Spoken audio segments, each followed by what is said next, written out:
Ustadz Abdul Somad baru pemula, belum mengerti akan kitab nasab dan kitab sejarah yang ada, sehingga mudah untuk memutuskan tanpa berdasarkan ilmu pengetahuan. Ini yang akan ditanya oleh Allah melalui para malaikatnya nanti. Peranmu, wahai Ustadz Abdul Somad, sebagai ulama warathatul anbiya itu seperti apa? Jadi para habib ini mencoba merangkul mantan-mantan preman, termasuk John Kai. Apakah tujuannya menakut-nakuti atau bagaimana, saya nggak tahu.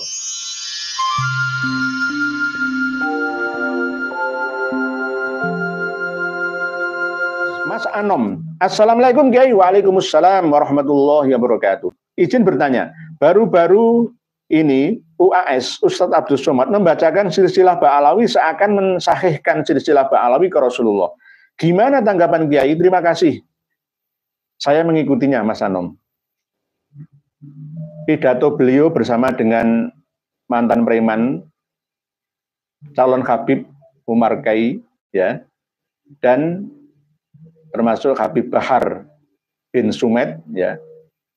Jadi para Habib ini mencoba merangkul mantan-mantan preman, termasuk John Kai. Ya.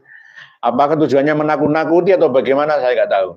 Tapi intinya ketika Ustadz Abdul Somad berceramah dekat mimbar itu, saya menyimaknya secara teliti dan hati-hati tanpa ada rasa benci. Saya ketika mendengar ceramah orang yang itu kontra dengan saya sekalipun, saya tetap akan objektif. Tidak akan langsung saya benci. Enggak. Jika ada yang benar, ya saya akan ikuti. Jika ada yang salah, saya akan tinggalkan. Di antaranya adalah membacakan silsilah Ba'alawi ke atas sampai Rasulullah.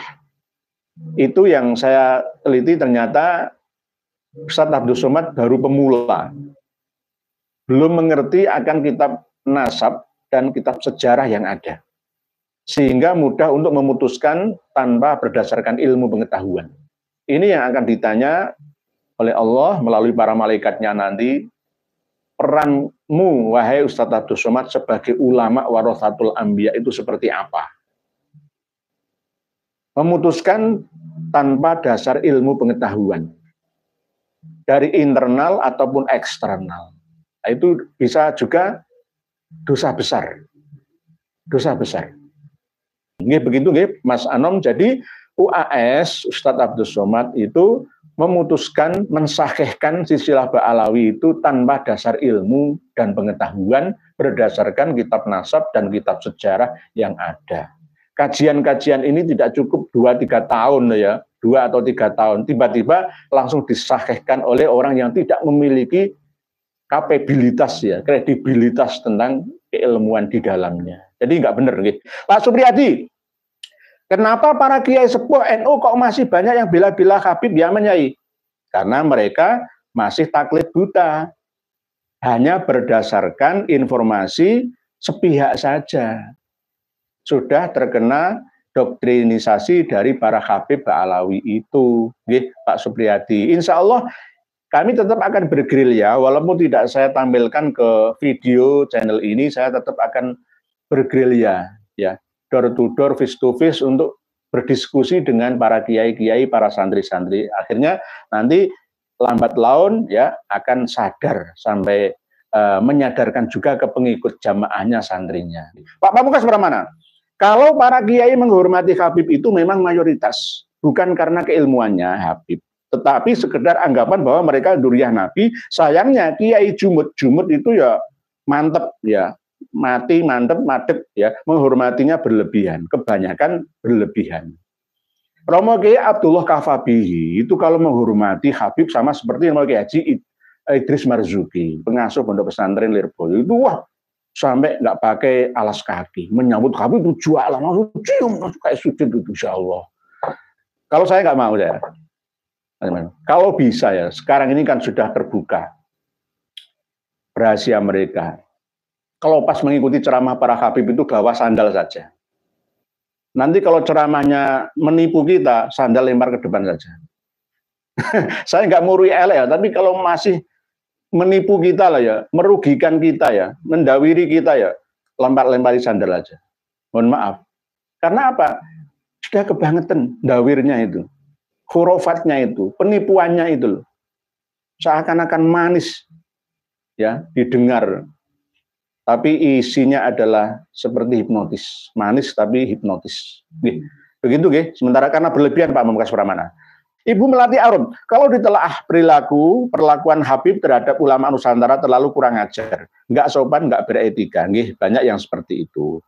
Tetapi saya juga punya teman Habib, ya, dia itu akhlaknya dengan sesama kita itu bagus sama. Mereka berpendidikan tinggi, nggak kolot lah ya, nggak ortodok ya. Jadi mereka itu sama, membaur dengan kita. Banyak yang dari kalangan Al-Irsyad, dari marga-marga non Ba'alawi itu banyak yang seperti itu. Tapi yang dari Ba'alawi tetap masih memegang teguh tradisi dari leluhurnya. Kamu cucu Nabi, kamu cucu Nabi, kamu cucu Nabi, kamu harus dimuliakan, kamu harus juragan, kamu harus jadi majikan. Akhirnya siapa saya? Nah, akhirnya seperti itu. Nah, ini harus kita hapus dari muka bumi.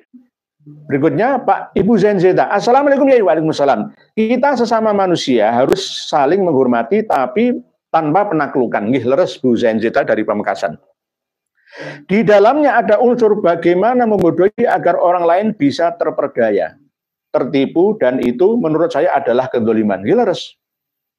Pembodohan, penipuan, pembohongan, ya, itu adalah sebuah kezaliman.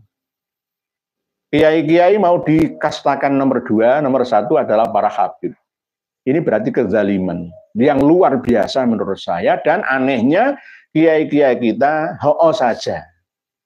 Oh saja, bangkitlah wahai kiaiku, wahai santriku, wahai umat Islam Indonesia dan umat ya seluruh rakyat Indonesia, bangkitlah kalian. Kalian itu negara besar, ya. Dulunya adalah bangsa yang besar. 2/3 dunia itu dari tempat kita kalian ini, tempat kalian ini, tempat kita bersama ini. Bangsa-bangsa yang berperadaban tinggi itu dari sini dulu. Nggih. Jadi sebuah kezaliman, kita terperdaya. Nggih. Pak Mustafa Afan Ahmadi. Assalamualaikum Pak Yai.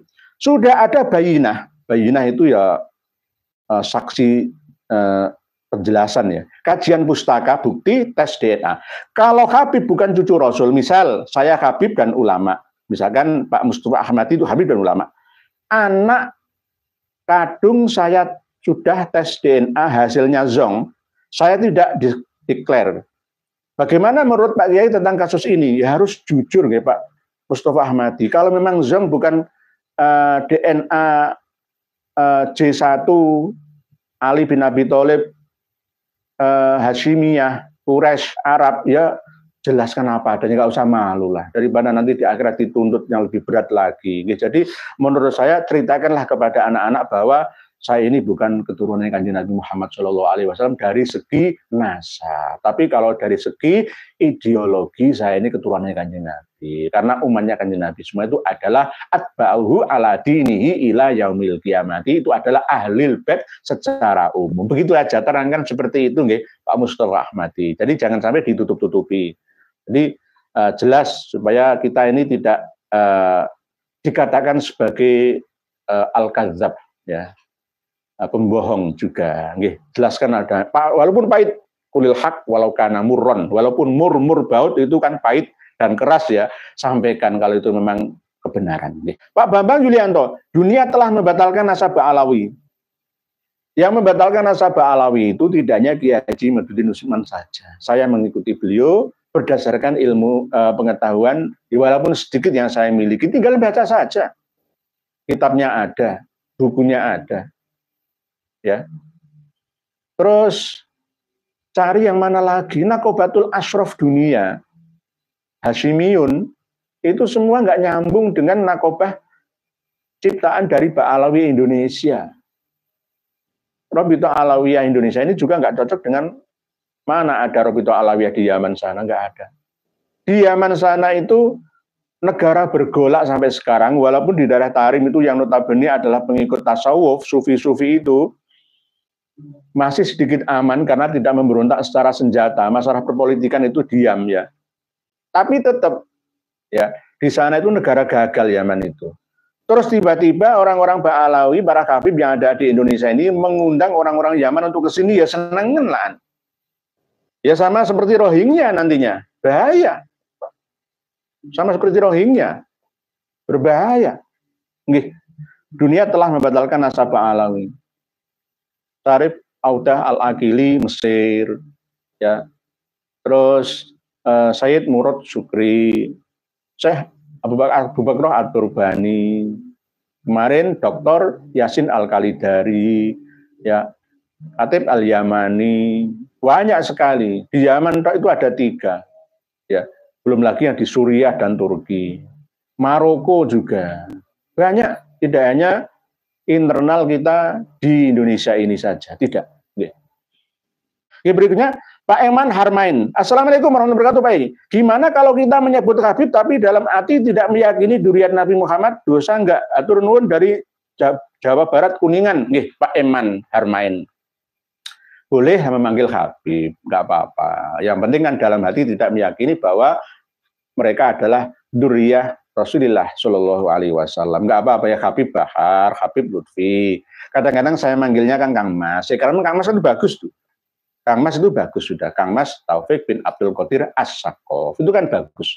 Kang Mas Lutfi bin Yahya misalnya, Kang Mas itu kan bagus. Misalkan Habib itu ya nggak apa-apa. Yang penting namanya keturunan Kanjeng Nabi itu bukan Habib. Orang pertama kali yang menggunakan gelar Habib itu Habib Umar bin Abdurrahman Al-Attas. Ya. Baru setelah itu mengikuti di bawahnya semua Al-Habib. Kadang-kadang pakai Syekh juga. Syekh Ali bin Abu Bakar As-Sakron As-Saqqaf. Kadang-kadang pakai Syekh. Bolak-balik gonta-ganti lah. Sekarang ini semua banyak yang hijrah. Tapi yang di Kabupaten Kuburaya, Kalimantan Barat itu pakai Syarif dan Syarifah. Heran saya kan seperti itulah. Inilah yang harus diluruskan semua. Oke, Pak Eman Harmain boleh dari Kuningan Jawa Barat menyebut Habib nggak apa-apa, tapi jangan percaya itu keturunan Kanjeng Nabi. Habib sama dengan Ustadz lah, sama dengan Kanjeng. Saya kadang-kadang dipanggil Kanjeng, nggak usah panggil biasa. Mas atau Kang atau D atau Le atau Cung atau nggak apa-apa, biasa lah. Yang penting saling menghormati. Kereta cepat. Di kampung Tuan-Tuan Kalimantan, warga keturunan Arab Alawi hidup menyatu dengan yang lain. Ada yang jadi nelayan, petani, buruh pabrik dan lain-lain. Tapi di Jawa ini, kenapa mereka ingin sekali dimuliakan tanpa kerja? Ya karena enak. Koyok ndoro, majikan, tinggal perintah, kayak juragan. Budak-budaknya mau-mau saja. Di kampung Tuan-Tuan di Kabupaten Kuburaya, Kalimantan Barat ya, itu banyak semua marga ada di sana. Tapi ya ada yang mancing, ya kerjanya lebih mulia mereka. Lah yang paling bahaya itu kan ini loh. Kalau anak-anak muda mereka dipondokkan, disekolahkan di Jawa, lalu mendekat dengan habib-habib terkenal, mau bayar berapa? Oh jelas itu Al-Idrus kok. Ada As-Saqqaf juga. Ada bin Yahya juga, ada Al-Habsyi juga, jelas marganya dicantumkan di KTP-nya kok. SY berarti Syarif, SYV Syarifah. Bahaya. Langsung di sini pakai sorban, pakai jubah, langsung mengumpulkan massa, jamaah, sholawatan, wes terkenal, langsung duit mengalir, nggak perlu kerja keras. Oke. Jadi lebih baik, wahai saya pesan salam dari Karma 212 dari Surabaya, Jawa, untuk panjenengan semua keturunan dari Yaman, Hadramaut sana yang berada di Kabupaten Kuburaya, Kalimantan Barat. Tetap jenengan berlaku jujur, sa anak putu panjenengan. Jangan coba-coba nganggap diri kalian sebagai keturunannya Kanjeng Nabi, darah Nabi Shallallahu Alaihi Wasallam. Oke, sudah. Nikmati apa yang ada dan syukuri apa adanya. Cak Purbo, cari kerja memang susah yai. Bahkan anak-anak atau maaf, presiden pun pada dicarikan kerja bapaknya. Bapak Purbo ini termasuk orang yang sangat-sangat kritis. Pak Alawi pun yang sebelumnya jualan parfum, oleh-oleh dari Arab, juga gamis, pada jual pesona dibumbui sedikit dalil, parahnya pribumi pada terpesona. Jualan yang paling menguntungkan itu adalah produk agama. Karena orang itu kalau sudah disodori agama itu akal sehatnya itu tertutup, mandek. Yang digunakan adalah sugestinya. Sudah yakin. Oleh sebab itu kiai pun bisa dikritisi, tidak hanya Habib saja. Jadi kayak saya dikritisi, alhamdulillah.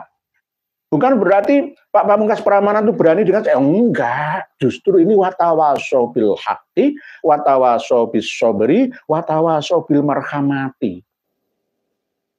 Begitu. Jadi penerimaannya kadang-kadang kan, oh, suul atap dengan Kiai Lirboyo, padahal bekas santri Lirboyo, nggak manfaat ilmumu. Ya nggak begitu. Wong saya ini silsilah keilmuan saya dari Romo Kiai Makhrus Ali Lirboyo juga ada sampai Imam Fakhruddin Ar-Razi, pengarang kitab Tafsir Mafatihul Ghaib dan kitab Asy-Syajarah Al-Mubarakah itu. Jadi dulunya memang banyak yang berjualan gamis, jualan minyak. Ya sekarang jualan gamis nggak apa-apa, yang penting halal, jangan menipu orang. Jangan menipu orang. Lah parahnya pribumi pada terpesona. Contoh saja Pak Tak Purbo.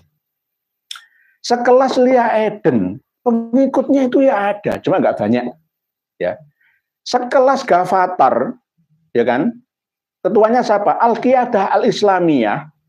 Pemimpinnya siapa? Ahmad Usaddiq, mengaku sebagai Al-Masih Al-Ma'ud, sebagai Imam Mahdi. Pengikutnya ratusan ribu. Indonesia ini lahan subur bagi para penipu-penipu yang berkedok agama. Sekelas Kanjeng Dimas Taat Pribadi dengan ilmu sulap sihirnya itu mampu menghipnotis ratusan ribu jamaahnya. Bahkan orang yang terdidik sekalipun bisa katut dengannya. Indonesia ini lahan subur penipuan yang berbasis agama. LDII, Lembaga Dakwah Islam Indonesia, pengikutnya itu puluhan juta di Indonesia. Bahkan sampai Australia, Swedia, Amerika, Inggris Raya. Puluhan juta pengikutnya itu. Padahal ditipu habis-habisan oleh imamnya dan amir-amirnya. Masih saja mau. Jadi dagang yang paling enak itu agama dijadikan sebagai komoditi, ya. Seperti barang dagangan dikemas. Jualan surga, mengancam neraka. Sudah takut semua orang. Kalau kamu nggak ngikuti saya, neraka. Kalau taat saya, surga.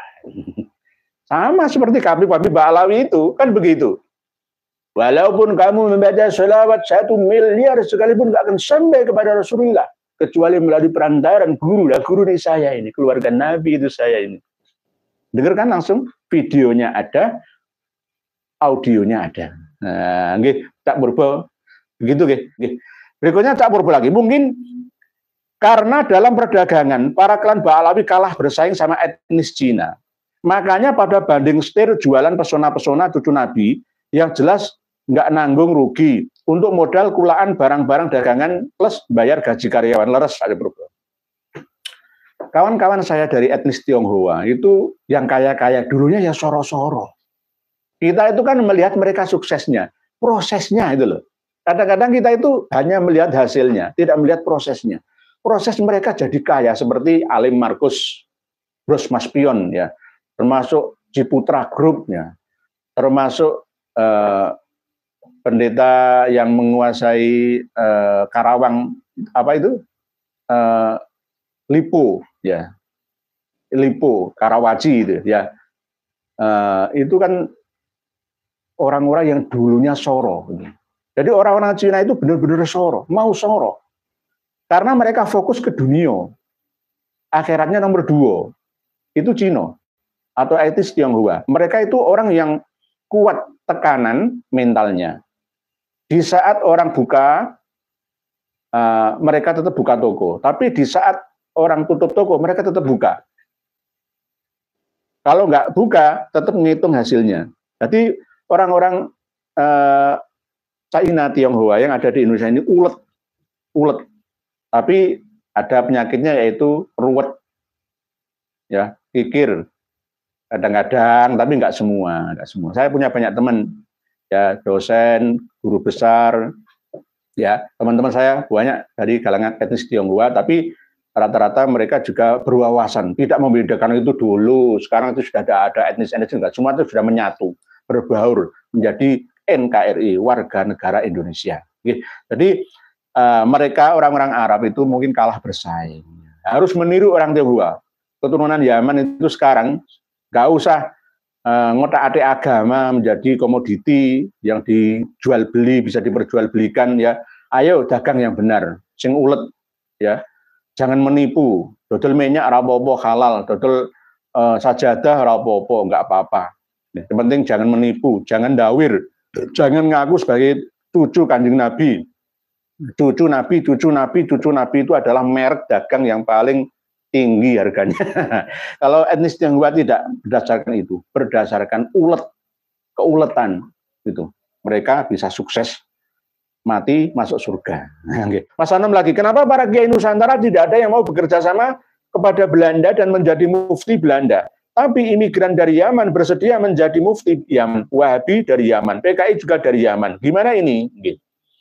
Kiai Nusantara itu sudah tidak percaya lagi dengan menjajah Belanda yang kafir. Tidak hanya kiai, tapi ya tuanku, tengku, tuan guru, semua yang ada di Nusantara. Itu inginnya merdeka. Negara ini dikelola oleh anak bangsa sendiri. Tapi gara-gara adanya fatwa dari Ba'alawi, Utsman bin Yahya ini, akhirnya apa? Perlawanan para kiai pribumi ini semakin lemah dan bahkan dikejar-kejar seperti tikus ya, sampai ke got liang ya, lubang manapun dikejar oleh Belanda dan antek-anteknya berdasarkan fatwanya Habib Utsman bin Yahya, begitu juga Habib-Habib Yaman yang lain. Yang agak netral itu dari Al-Irsyad ya, nanti kita bahas lagi. Al-Irsyad itu ada yang moderat, ada yang Muhammadiyah, tapi tidak hanya Al-Irsyad saja, Syiah juga banyak, Salafi Wahabi juga banyak ya. Non Ba'alawi itu terpecah-pecah juga. Jadi seakan-akan ya kaum imigran Yaman di Indonesia ini sok kuasa atau berkuasa. Seakan-akan orang pribumi Nusantara itu nggak ada itu loh. Seakan-akan seperti itu. Jadi oleh sebab itu mulai sekarang nanti siapa yang jadi presidennya, menteri penerangannya, menteri semuanya kalau bisa lah nggak usah dari kalangan Ba'alawi. Anak bangsa kita ini sendiri ya. Nggak perlu kita ini gumunan, nggak perlu. Begitu Mas Anom. Jadi apa yang panjenengan tuliskan ini benar. Karena Kiai ingin merdeka. Pak Yai Hasyim Asy'ari tidak mau dikasih lencana oleh Belanda. Beda dengan Habib Utsman bin Yahya. Pak Winaryanto Anto, setelah melihat perilaku habaib, kok saya rasa amat sangat bodoh ya bila ada ustadz, gus-gus, kiai yang masih tunduk dan patuh padanya. Harga dirinya jatuh tersungkur. Kok dadose refleksi At-Tin ayat 5 nggih. Laqad khalaqnal insana fi ahsani taqwim tsumma radadnahu asfala safilin. Leres Pak Winaryanto Anto. Akan jatuh derajat manusia yang mulia itu. Ahsani taqwimnya itu jatuh menjadi asfala safilin. Bismillahirrahmanirrahim. Wattini wazzaituni wa dhuri sinin wa hadzal baladil amin. Laqad khalaqnal insana fi ahsani taqwim tsumma radadnahu asfala safilin illa alladziina amanu wa 'amilus shalihati falahum ajrun ghairu mamnun fama yukadzibuka ba'du biddin alaysallahu bi ahkamil hakimin. Jangan jadi asfala safilin, wahai para gus, ustadz, kiai-kiai, santri-santri. Jadilah manusia yang ahsani takwim. Pesan Pak Winaryanto Anto. Leres. Pak saya markatin Jember, gitu aja kok repot. Lah itu Pak saya markatin nih. Bubarkan saja organisasi NU. Kalau emang ulama-ulamanya NU tidak bisa rungkatkan organisasi Robito Alawiyah yang selalu mengaku-ngaku cucu Nabi Sallallahu Alaihi Wasallam padahal palsu Pak Yai Nur. Kita tidak membubarkan struktur organisasinya, tapi membubarkan kebatilan yang ada di dalam tubuh Nahdlatul Ulama. Kalau orang-orangnya ya harus merubah ya. Kalau yang jelas salah harus dirubah, diganti orang yang lain yang lebih berkompeten di dalamnya, di bidangnya. Pak Syekh Marhatin, salam putra putri panjenengan sudah dipindahkan dari pondoknya Ba'alawi, pondokan ke pondoknya Yai Imad di Tangerang. Insya Allah jadi alim dan alamah seperti Kiai Haji Imaduddin Utsman. Cai Nuri, kalau Habib nggak bisa sadar-sadar diingatkan, suruh Belanda bawa ke negaranya, karena dulu yang bawa ke sini kan Belanda. Nggih. Tamu tak diundang. Yang ngundang ke sini itu Belanda, bukan kita. Diundang ke sini untuk menindas kita. Kita justru pada tahun-tahun itu kita diungsikan ke Suriname sana. Malah justru Belanda mendatangkan mereka ke tempat kita. Lah, karena kita ini alasannya cerewet, sering berontak, angel diatur, ya sing mandegani ya kiai-kiai keturunan Wali Songo itu. Itu. Jadi mereka bawaannya Belanda. Nggih, harusnya setelah Belanda hengkang dari Indonesia, mereka ya ikut kembali. Syaratnya masih di sini harus taat setia dengan NKRI, bersama dengan kita menyatu jadi satu tanpa ada yang direndahkan dan merendahkan. Nggih, Pak Jainuri. Pak Faik Sofi. Assalamualaikum Kudus hadir. Waalaikumsalam. Kota Tajuk, Getas Pejaten, Ki Ageng Telingsing, Sunggingan. Nah, Assalamualaikum dari Surabaya untuk warga Kudus. Perjuangkan terus, jangan negara kita ini khususnya wong-wong NU dikibulin wong-wong sing selama ini ngaku-ngaku cucuin Nabi. Biar kabib-kabib Kaspo ini sadar, segera tobat, insaf orang ngaku-ngaku cucu Nabi. Insya Allah amanah panjenengan Pak Faik Sofi. Pak Islahuddin, kebatilan di Indonesia harus dibersihkan dengan kebenaran. Nggih, amar ma'ruf dengan ma'ruf.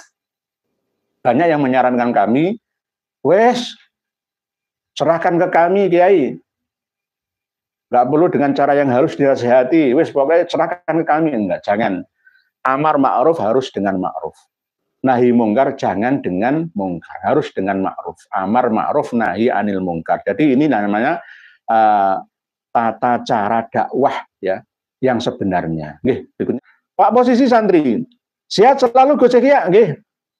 Pak Posisi Santri, jenengan juga sehat semoga. Bagaimana pendapat Gus Yahya setelah viral selawat sambil bergoyang-goyang ria?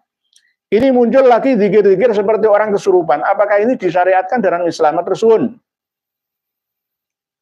Selawat menarik jamaat muslimin muslimat dengan panggung seperti disco, ada cahaya diskotik, ya.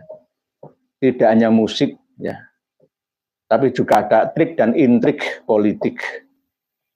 Ini dilihat dulu mafsadah dan manfaatnya. Kalau mafsadahnya lebih besar, unggul, maka tinggalkan saja. Baca sholawat di musola dan masjid masing-masing setiap malam Jumat. Berzanjenan, dibaan, maulid syarufil anaman, azaban, nadoman,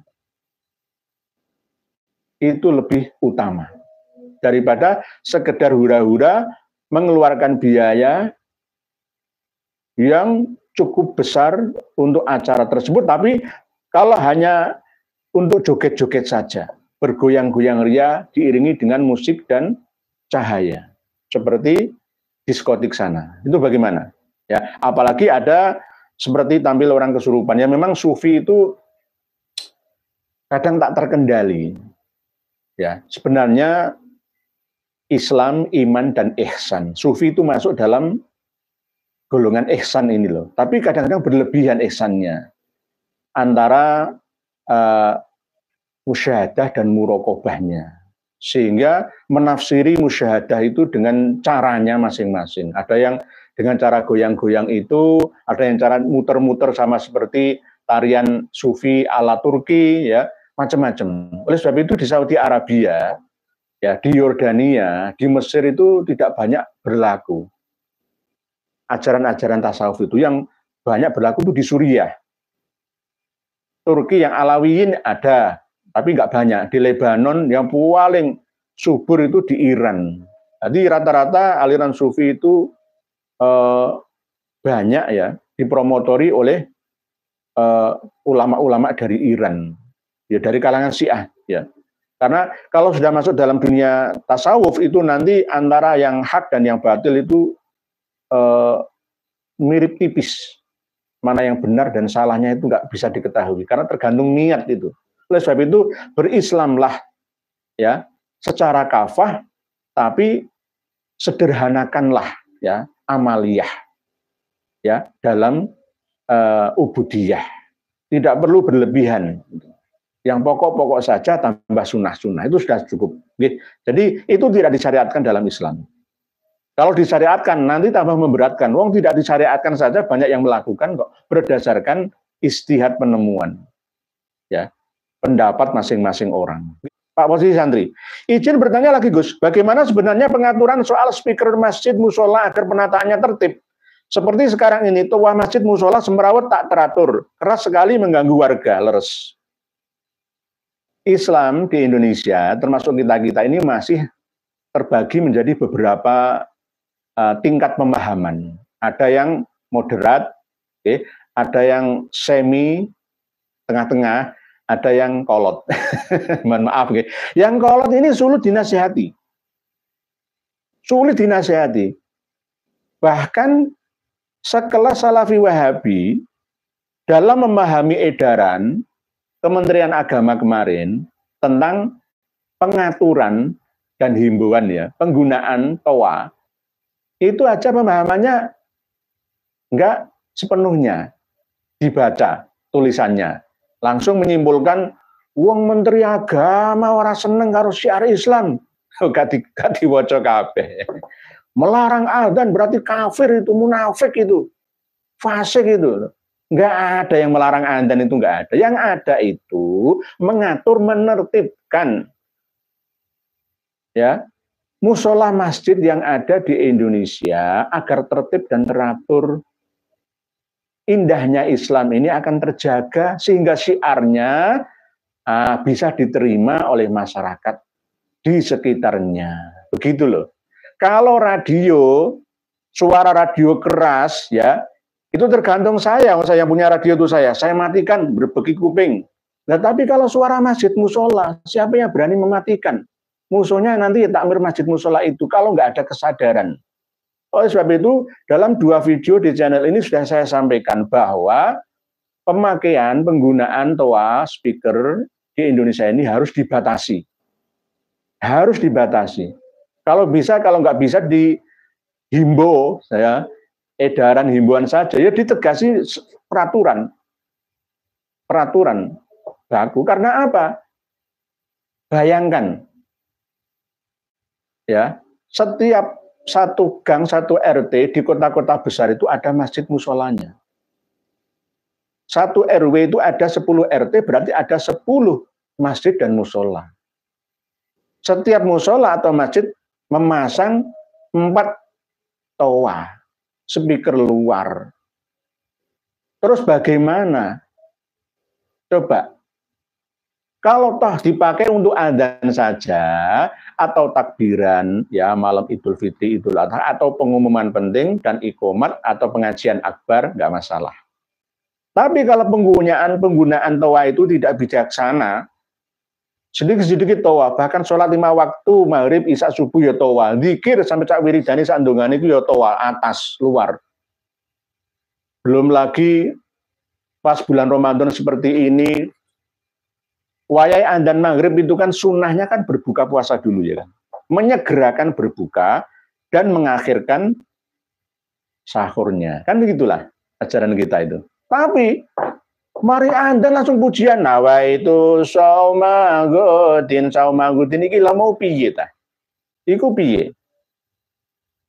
Yo adzan yo mangano, sing adzan cukup ya 1 orang saja, lainnya makan dan minum berbuka puasa. Waktu sholat maghrib mungkin masih ada antara 30 menit ya. Ya makan 15 menit kan sudah cukup lama. Makan dulu baru sholat. Daripada sholat mikir makan, lebih baik makan mikir sholat. Gitu loh. Nah, kebanyakan kita itu jor-joran. Ketika saya ingatkan, itu bukan saya yang pujian, Yai. Yang pujian itu santri-santri lah. Kamu kan takmirnya. Kamu kan bertanggung jawab terhadap pemakaian masjid, toa masjid musola. Ini yang paling dihindari ya oleh generasi sekarang ini ketika mencari rumah kediaman. Ketika rumah itu dekat masjid musola pasti sulit lakunya. Gara-gara apa? Nggak ngerti. Nggak, kalau perumahan mungkin ya itu tadi semi atau moderat. Penggunaan toa itu benar-benar diatur dengan bijaksana. Tapi kalau di kampung-kampung tuh los. 20-30 menit sebelum adzan subuh itu wis qori ya. Disetel sekeras-kerasnya. Lalu adzan, pujian, ya, qomat, sholat, sak wiridane sak ndongone nang speaker sampai sak jam. Itu dosa, tapi tidak tahu bahwa itu dosa. Itu yang sulit diampuni oleh Allah. Karena apa? Tidak tahu kalau itu dosa. Karena apa? Mengganggu alam di sekitarnya. Udara ini milik orang banyak. Ya, ada orang yang sakit, anak kecil rewel, sakit gigi, ya, butuh istirahat di rumah sendiri. Ada orang tua sepuh yang butuh ketenangan. Oleh sebab itu rumah-rumah perumahan itu kalau dekat fasilitas umum ada masjidnya itu mesti dibangun itu ketir-ketir. Apalagi yang non muslim itu banyak yang jauh dari masjid musola. Bagaimana? Ya gara-gara pengelolaan masjid musola itu yang serampangan. Edaran Kementerian Agama itu sudah benar sebenarnya. Cuma kita ini memahaminya kurang benar. Sementara seperti itu, semrawut. Apalagi pujian nyanyi-nyanyi itu. Ya Rasulullah, salamun alaik. Kadang-kadang lagune Umi Lailai di nggo pujian. Iku saking ulama angin pitutur alamate bocah. Nah, itu juga pujian yang sini itu loh. Memalukan. Lewang Cina, orang Eropa, orang Amerika sudah naik ke bulan angkasa sana ya. Ini masih pujian-pujian, nyanyi-nyanyian. Di dalamnya speaker dhuwur, toa atas, pengeras suara luar. Aduh, peradaban kita ini masih tertinggal jauh. Di pesantren saya ini ada pujian juga. Bahkan ada pujian sholawat busro itu ya ada. Tapi saya biarkan. Namanya anak-anak. Dari sekolah kan ada sekolah MI juga ya. Itu pujiannya sholawat busro. Padahal saya benci. Mohon maaf. Enggak sholawatnya ya saya benci. Busronya itu. Ya. Pengarangnya kan yang tadi ya saya ya Habib Segaf bin Hasan Baharun ini ya. Kalau ya tarim sama seperti yang dinyanyikan oleh Ustadz Abdul Somad pada ceramahnya ya di channelnya dan channel Said Bahar bin Sumed itu. Nyanyi ya talim ora usah nyanyi ya talim. Sing ngarang wis gak ono. Sing ngarang wis meninggal dunia. Kalau ya tarimnya saja nggak apa-apa. Bijahi ba'lawi, syailillah, syailillah. Ada bijahi ba'lawinya itu loh. Ini bukan atas dasar kebencian. Itu dikarang pertama oleh Habib Hasan Assegaf yang kemarin almarhum itu. Gara-gara untuk menyambut pertama kali Habib Umar bin Hafid dari Tarim itu. Ya Tarim, ya Tarim. Gak usah nyanyi itu. Bi Rasulillahi wal Badawi wa rijalim min Bani Alawi. Itu Romo Kiai guru sekumpul ya. Itu seneng nyanyian itu. Mohon maaf, karena mungkin kok bagus ya. Tapi ternyata nggak paham, ada isinya. Warijalim min Bani Alawi salaku fil manhajin nabawi bi Rasulillahi wal Badawi. Nanti itu terusannya dari mesti mengalem Mbak Alawi. Mbak Alawi itu sebagai wasilah ya, perantara. Nah inilah yang saya larang. Mohon maaf, sekali lagi mohon maaf. Kalau pujian monggo, tapi nggak usah di speaker luar, speaker dalam saja. Nanti, oh itu berarti nggak NU, wong NU itu ciri khasnya adalah pujian. Monggo pujian, nggak ada yang larang pujian. Tapi di speaker dalam, jangan speaker luar. Di rumah wong sing nggak Islam dulu, ngisi. Memalukan wong Islam itu belakang. Demikian mohon maaf, tulisan panjenengan tetap akan saya baca setelah saya tutup ini sebagai PR amanah panjenengan buat saya. Terima kasih atas atensi panjenengan semua, dukungan panjenengan semua sebagai tentara langit untuk perjuangan ini. Wallahu a'lamu bissawab. Akhirul kalam. Wassalamualaikum warahmatullahi wabarakatuh.